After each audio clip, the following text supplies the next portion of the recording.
Hello and welcome to Pluribus Unum's Fireside Chats. Not as good as FDR's, but hey, it's something. Now, before I get into the actual episode itself, I just want to mention this. If you follow me on Twitter, you'll know that I just bought Capital and the Communist Manifesto, and I intend to read them to see, just to see what's going on. Expand my knowledge, read theory, I guess. And of course, I'll probably make a podcast explaining, what are my thoughts on Capital or something. Not the manifesto. The manifesto is just baby book. But listen to this. Listen to this. I'm going to do two things. Listen to this.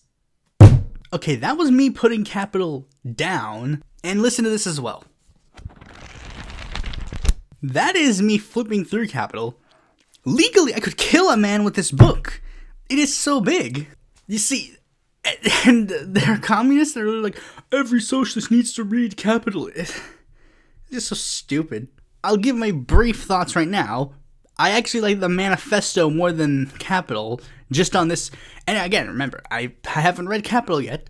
I just have it now. But I like the manifesto that I got for two reasons. One, it's infinitely smaller, which is a good thing. And two, it's just more stylized. It's red, it's got the hammered sickle, it's all stylized. Capital is less stylized, but it's not the style that matters. It's, of course, the book itself. It doesn't matter. So yeah, pretty soon I will read Capital, and while I do it, I'm gonna make fun of Ryan Knight along the way. I'm gonna be I can feel myself getting more communist. Let's go. But yeah, with that out of the way, let's get right into the news. First, we're going to be talking about some foreign news that, caught me completely off guard. Okay, listen to this.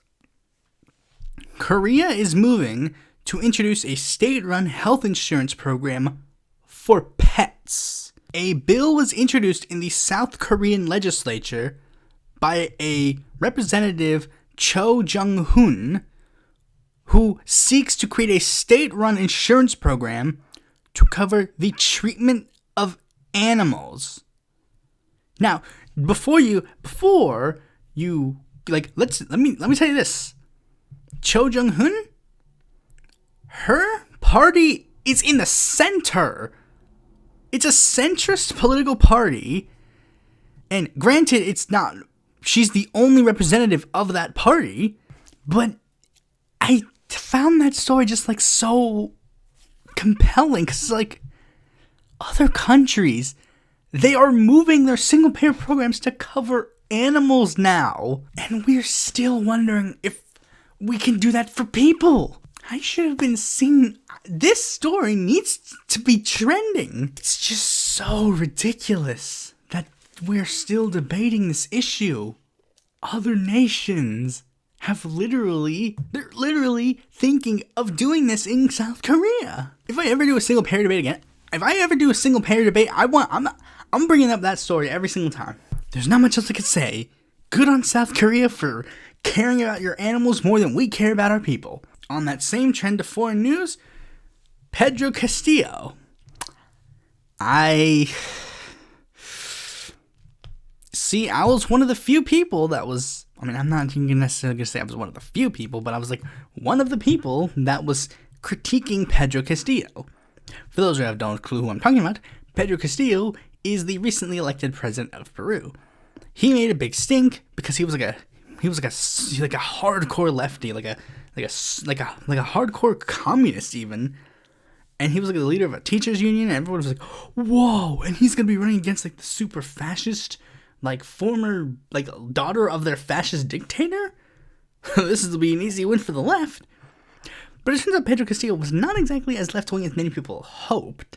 You see, while he originally ran as a hardcore Marxist, he soon stated I will not be a communist. Communism will not exist in Peru when I am president. But most prominently, he ran an openly socially conservative candidacy, i.e., he hated gays, had a lot of interesting ways to talk about women, no abortion, none of that. And it's not even he hid this. This was open stuff. And of course, I called him out for a number of reasons, but there were a lot of people who didn't like that, which was weird, because I was wait, I thought we were supposed to Wasn't that like the thing? Like, we like gay people? Isn't that what, like, no, but you don't understand. Pedro Castillo, like, it's okay for him to not like gay people because, and it really is, to be honest, it really is insulting because it's like, because the majority of the people who were saying this, I guarantee you, were white, and they were saying, like, the reason why, like, this is the truth. They say that it is okay for Castillo to be anti-gay marriage because they think he's backwards. That's the truth. I can say this because I'm Latino, and I guarantee you that the people who are calling me bad for saying that Castillo didn't support gay rights, like, I guarantee you that they were white.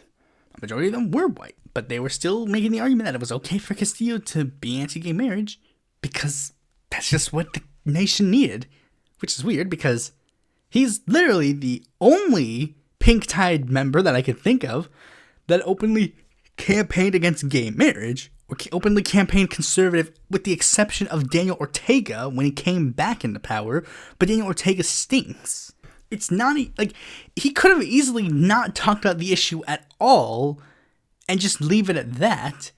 Like, if he was like asked about gay marriage and he said, like, I'm not really focused on that, I'm focused on like helping poor people in Peru. But no, he was openly like anti-gay. Like, he was openly like, when asked, people would say like, do you like gay marriage? And he'd be like, no, traditional family values. And in fact, many people who were like, there were people who were supporting Castillo because of that. Like, they were supportive of that.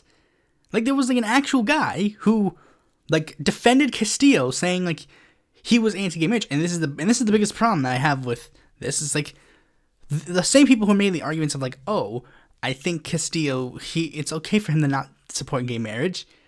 Like, they were making the same argument with a guy who's literally saying, yeah, of course, I don't believe those fucking sodomites deserve rights.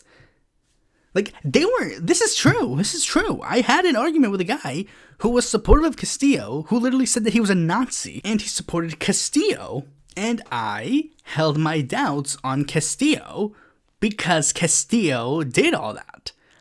Basically saying, like, and I even listened to the former president of Uruguay, Pepe Mujica. Mujica basically told Castillo outright, point blank to his face, like, basically like, you have really two roads to follow. I warn you not to fall down the path of authoritarianism. Basically explained to him, like, that's the only routes that you're going to go. Basically, if you become a Latin leftist leader, you're either going to be an Evo Morales or you're going to be a Daniel Ortega. And unfortunately, it seems that Castillo wants to go the Ortega route. Because Castillo has actually started removing members of his cabinet who are extremely left-wing and replacing them with more moderate choices. Investors and bankers have basically rallied in support of Castillo because of this. He's even chosen a new prime minister, and many people are crying at this. Like, many of the people who are in his own party are saying, Peru Libre members do not support this cabinet because we consider it to be a betrayal of all the majorities that we have waited for many years to come to power. Coincidentally, the one member of the cabinet that will remain in his position is Pedro Frank, who is popular with investors. And this is just the route that he has taken. Like I said, he campaigned originally as a communist, but then stated, like, I'm not going to be a communist. Like, he shifted right when it was time for the runoff. He did the U.S. pivot.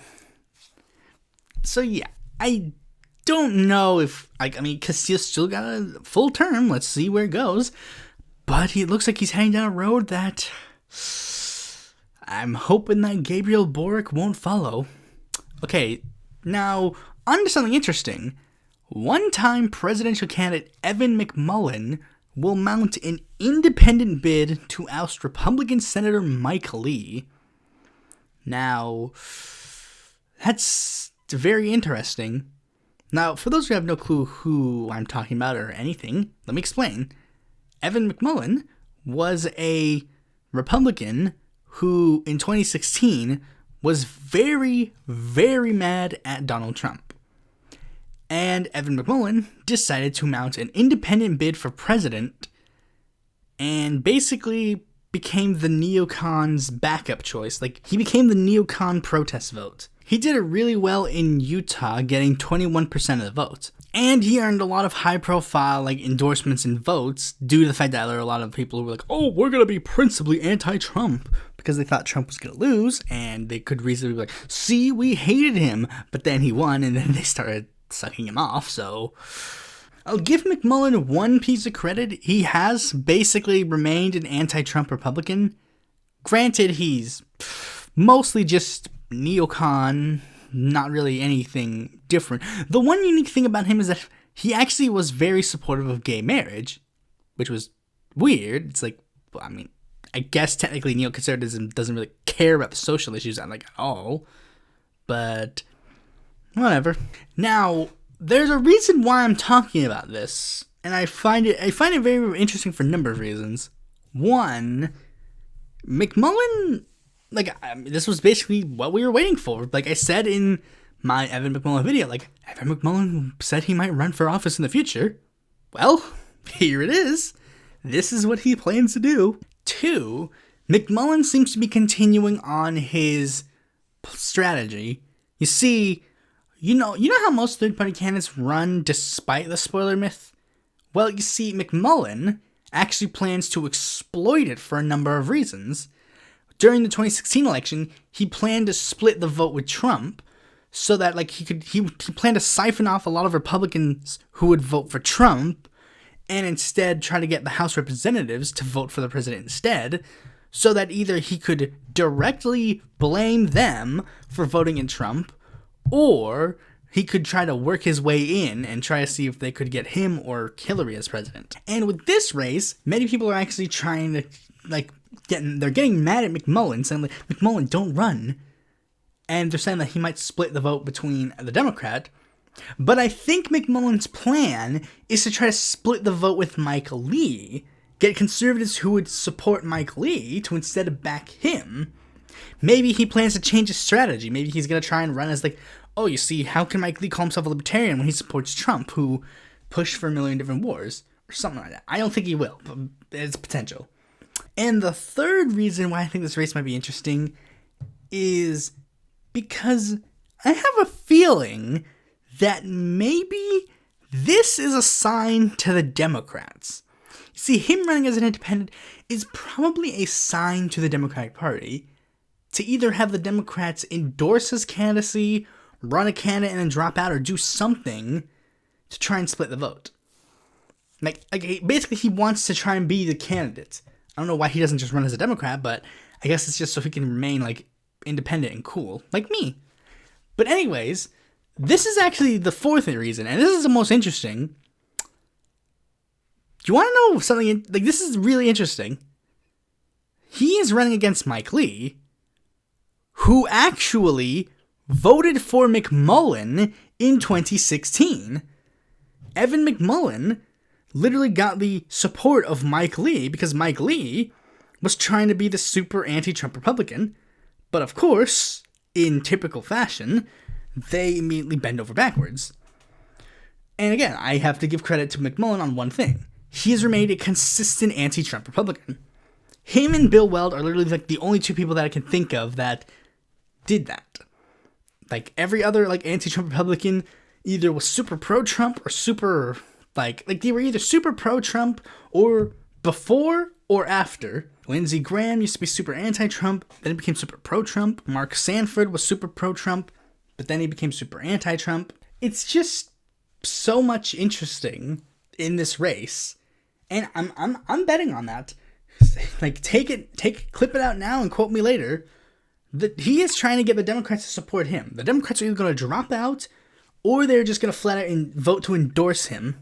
We'll see how that plays out. Now, the last story is, of course, the most interesting story that will inevitably not have any major things. The Pandora Papers. The Pandora Papers, for those who don't remember, is the biggest ever leak of offshore data exposing financial secrets of rich and powerful. This is basically the documents that reveal offshore deals and assets of more than 100 billionaires, 30 world leaders, and 300 public officials. It is a cache that includes 11.9 million files from companies hired by wealthy clients to create offshore structures and trusts in tax havens such as Panama, Dubai, Monaco, Switzerland, and the Cayman Islands. This is a thing that happens like every couple of years. A major leak of these papers will be revealed, but unfortunately, not much is going to happen. Like, we know this, but technically it's legal, so these people are all going to walk away scot-free. But doesn't mean I can't name them. Sebastián Piñera, the current president of Chile. Luis Abinader, president of the Dominican Republic. I'm not going to go over all of them, just going to go over the ones that pop into my head. Pedro Pablo Kuczynski, the former president of Peru. Tony Blair's on here. Silvio Berlusconi, the former prime minister of Italy. Nur Bakart and Haim Roman, current members of the Knesset. Sylvain Malardo, member of the French National Assembly, I believe. Lord Deaton, member of the House of Lords and chairman of the Economist Group. That makes sense. Like, it's not even just, like, bad people. It's, like, some good people. Like, people who work with AMLO, people who work with Nestor Kirchner. Like, this is just a thing that's just very prominent. Lee Jae-young, chairman of Samsung. You suck, says person with a Samsung phone. Shakira. Lee Moon-son, I don't know who that is. Elton John, Robert Durst, the Legionaries of Christ, Apple, Nike, Nabisco, Abbott. This is an American healthcare company. But I've been done rattling off. I think it's time we get into the main topic of this video. This episode is going to come out on a very contentious day. This is a day that you may remember differently as a child.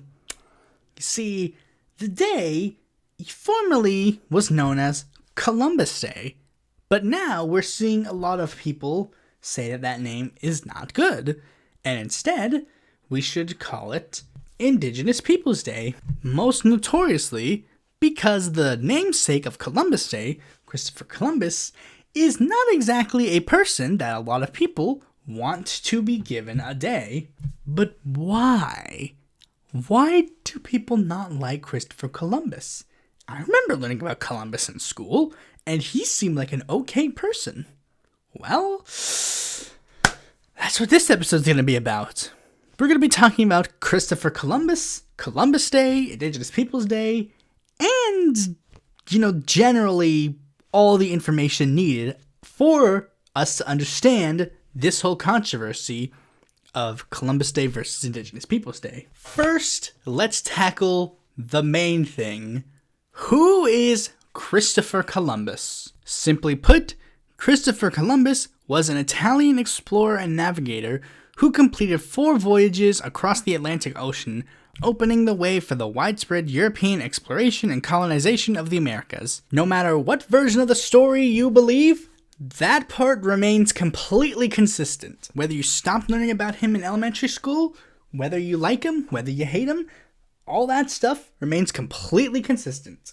Now, it's the rest of the details that a lot of people seem to be having some trouble with. First, let's go over the baby version. Christopher Columbus was a brilliant and adventurous man who, despite the rest of the world thinking that the earth was flat, was a brilliant man who thought that the world was round and that he could sail across the ocean and make his way to the other side of the world. He went to the King and Queen of Spain, who gave him 3 ships, the Nina, the Pinta, and the Santa Maria, and he set forth to discover a new land called America, being one of the first people to set foot in America. While mistakenly thinking that it was India, he had traveled across the world and had expanded the world to become a more peaceful and wonderful place. You got all that? Yeah, well, all that's BS. What part? Literally all of it. And that's one of the big historical, things you learn when you get older. All of that is just wrong. Columbus never set foot in America. He instead set foot in a lot of the Caribbean and South American countries. He was not one of the few people who thought the earth was round. And he didn't, go and convince the king and queen like all these young kids are taught in school. Everybody knew that the earth was round. And they actually properly calculated how big it was. Columbus was just of the belief that the Earth was way smaller than it was, and apparently thought it was more of a pear shape. The reason nobody set sail to see if they could go to India from the other side of the world was because they knew how big the Earth was, but they just thought it was a bunch of water on the other side of the planet, and they thought a ship would just drown. Like, everybody would die on that ship because it wouldn't be able to survive the trip. Those 3 wonderful ships, the Nina, the Pinta, and the Santa Maria, those ships were actually, like, just dirt cheap. They literally made it. They gave him those ships because it's like, if he dies, It was basically so they could recoup their losses. He didn't even discover the places that he was at, technically, because there were a lot of indigenous people that were already there. But of course, when we say discover, we mean like Europeans finding it, because Europeans are really important, apparently. In fact, technically, Columbus didn't even, he not only did he not set foot in America, he wasn't even the first European to set foot in America. That was Leif Erikson. It's literally, not even that, because remember, the indigenous people walked on the land bridge. So, yeah, it's indigenous people, Leif Erikson, and Columbus. Columbus is, not first at all, bro. And, of course, when Columbus got there, he didn't just have, the silly misunderstanding, these guys are Indians, that's a silly haha, and then leave.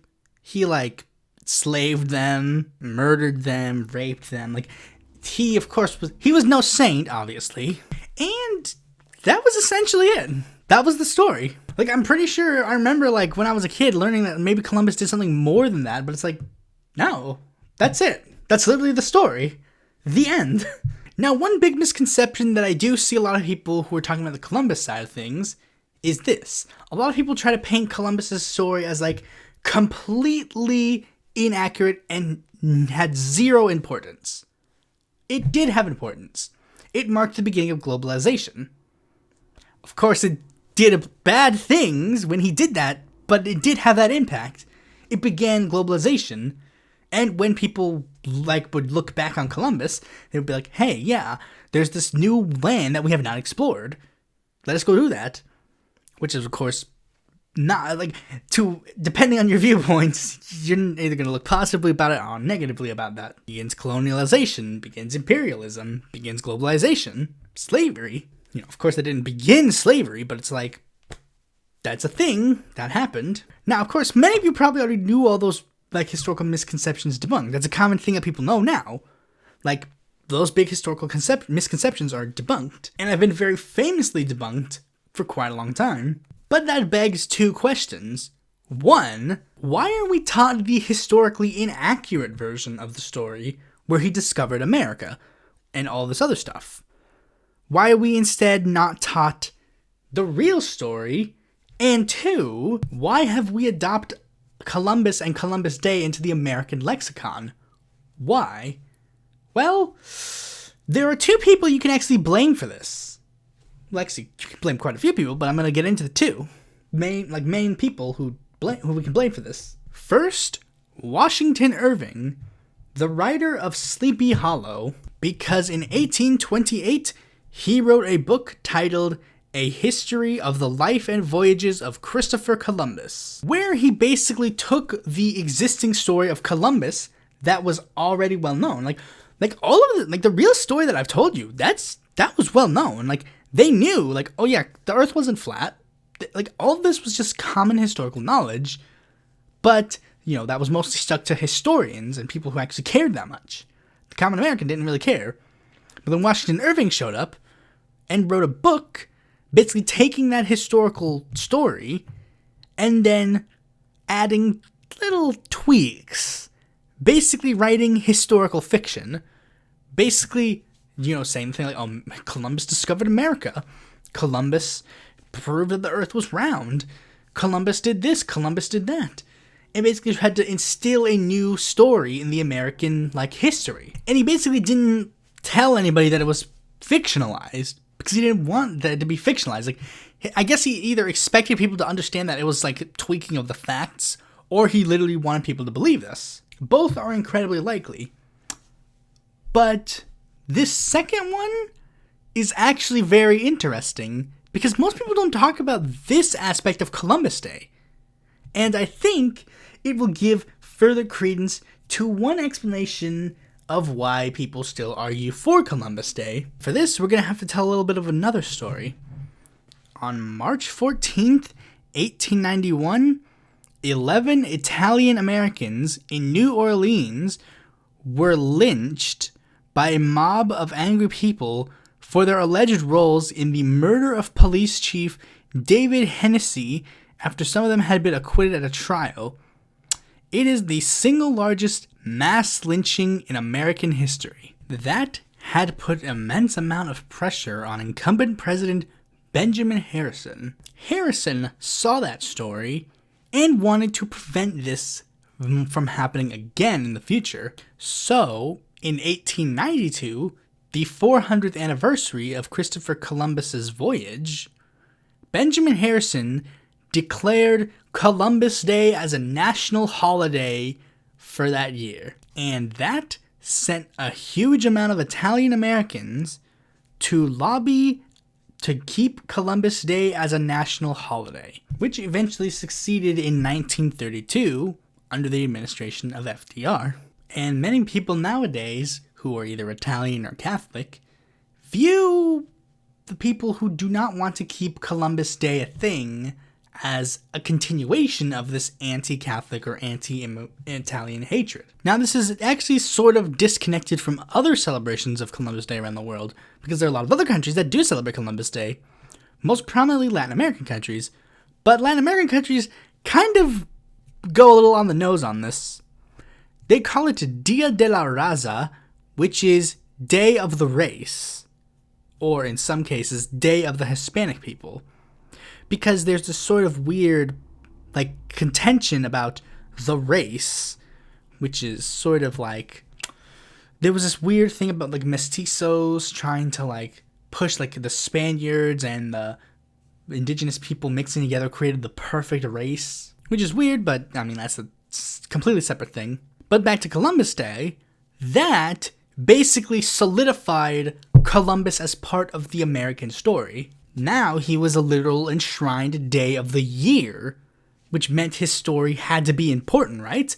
So a lot more people started teaching Columbus' story, the Columbus' story, quote unquote, in schools, and basically taught it as if it was just part of the story. Columbus, then the Lost Colony, then Jamestown. No, wait, Plymouth is before that. You get my point. It's part of the American story. However, pretty soon one group of people were very mad that they did not get their own story at all. And in fact, it seems that their story was being pushed to the side in favor of a story that has literally no reason to be an American story outside of literally being oh yeah, he's a colonialist, so America's gotta celebrate him, right? So people started trying to lobby, well, not lobby, but more try to get people to support the idea of another holiday. That's right, we're talking about Leif Erikson Day.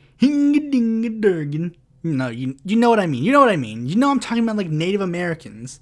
And a lot of people, mostly in highly concentrated Native American areas, in Oklahoma, started celebrating Indigenous Peoples Day or Native American Day as a counter celebration. But as we are getting more and more aware of Americans' not so good past, we're seeing rise in people talking about systemic racism, we're seeing rise in people talking about Black Lives Matter and all this other social movements. So naturally, Columbus, being a colonialist, kind of started getting put on the back burner. And a lot more states have started celebrating Indigenous Peoples Day. In fact, Joe Biden literally just signed a declaration declaring Indigenous Peoples Day, celebrating Indigenous Peoples Day. I don't think he's changed the name, but I think he's definitely oh yeah, it's going to be called Indigenous Peoples Day in this administration. And nowadays, people don't celebrate the holiday as the holiday. I have a family member that they're being put Monday is going to be called a teacher work day when it's it's supposed to be Columbus Day, obviously, but now North Carolina actually declared it so that it is called Indigenous Peoples Day in the state.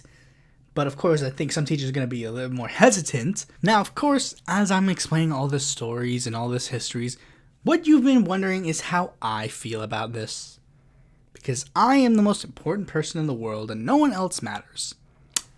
Now, of course, I do not condone a lot of the things Columbus has done. I am fully aware of all of Columbus's, flaws. I understand that his story is not historically accurate. And of course, I understand the plight of Indigenous Americans. Well, as much as I can, obviously. And all of those reasons could be reason enough to not celebrate Columbus Day. But if you will indulge me, let me give you one more reason to rally against Columbus Day and instead rally in favor of Indigenous Peoples Day. And it was an argument that I only got while I was doing research for this video. You see, it is actually in the nature of Columbus Day to instead celebrate Indigenous Peoples Day. What do I mean by that? Well, very simple. Columbus Day was created to help a minority group who felt oppressed get their voices heard in America. Italian Americans were getting lynched. They were basically classified as inside-out Negroes like Irish people. And what did the president do in that situation? He declared a federal holiday to help people who were in danger feel more welcome and at home in America. Flash forward, and Italian Americans are not as oppressed as they were before. Far from it. Many of them are just classified as white now. But can you name me any racial group or any ethnic group that has been more historically oppressed in America, with the exception of black people and Jewish people? America's indigenous population. And this isn't just the wake of a modern day accident that happened. This is a historical, massive, essentially genocide of the American indigenous population. Forced assimilations, stealing their land. A lot of things have been done to them. Giving them smallpox, reservations, racial stereotypes, using their most prominent individuals to sell products like movies and butter and soap, essentially erasing the entirety of the history of Native American people, and instead giving a celebration to a man who not only harmed indigenous people, but who has absolutely nothing to do with America itself? Come on. It's literally the least you could do. Give them a fucking holiday. Of course, I want you to also do more for them, but I think this would be a good first step in that process. So yeah, happy Indigenous Peoples Day to everybody, especially to the Tuscarora and Lumbee tribes. They're the ones whose land that I live on. Luckily, my family weren't the colonizers. Apparently, my family didn't immigrate here until long after North Carolina was settled, but that doesn't excuse what the colonizers did. Hopefully, you can at least get a freaking holiday. Thanks for watching this video. Be sure to like, comment, subscribe, and click that bell to be notified when a future video of mine comes out. And if you're interested in more content from me, you can go to our website, follow me on Twitter, join me on Discord, check out my articles on the Independent Political Board, or consider supporting me on Patreon.